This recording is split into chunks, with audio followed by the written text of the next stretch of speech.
So when we decided to do that entire uh, digital induction that we decided to, and it became more than a digital induction. Actually, is a program that we are using, or we used, and we need to go back and redo it because we've launched Z4.0. But we used to really get all existing employees up the curve on the whole history and of the organization, and it was a program that. Uh, just to put it in context, we hired our chief legal officer, Shamla Venkatachalam, and because we were in this lockdown and this whole, virtual working format, where it was slightly more difficult to get standard inductions, which typically happen for years going, I asked Shamla to say, listen, why don't you just spend the couple of hours that it takes to go through the 7 levels of our digital induction. And that'll give you a very good idea of the whole organization.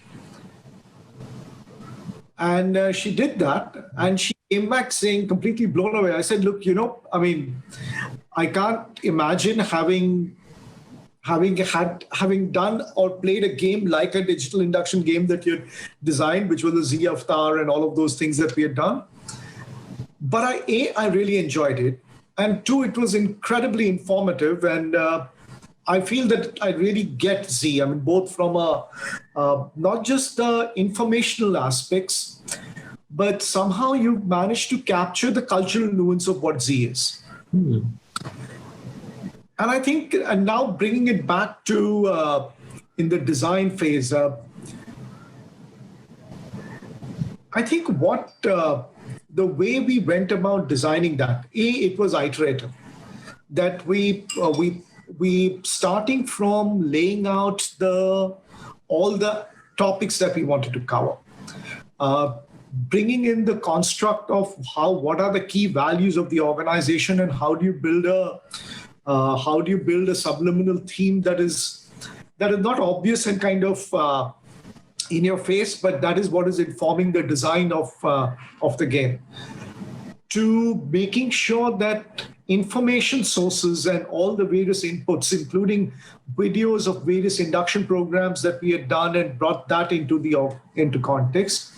And I think the most important thing that we did was we drove the design through a much younger population that was typically going to be the user of this entire piece. I know that I stress tested this entire digital induction that we designed by asking a 16-year-old kid. This is the son of one of our senior employees, and I asked him to stress test. So I went and asked him, look, you play games for a living. So go through this whole thing and tell me what are the things that you would improve, that you find boring, or you think that is repetitive, etc. And he came back with some phenomenal insights that we then brought it back and incorporated it into the design conversation that we were having. So when I say sweat the design, there isn't a one-size-fits-all approach. There never is for anything in life, I think. But looking at induction and making sure that we in our case, looked at it from so many perspectives.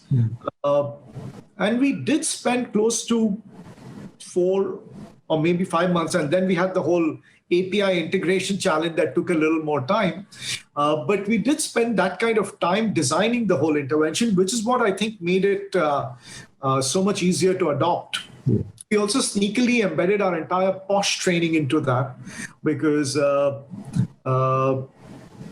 diversity, inclusion, safety is such a critical part of and that it all kind of came together, because through the process of playing the game, we also managed to get something that most people don't like doing, because it's a compliance thing. Yes. Embedded into that, and we now have 100% POSH adoption or POSH training completion, because people are just going through the whole digital induction and playing the game.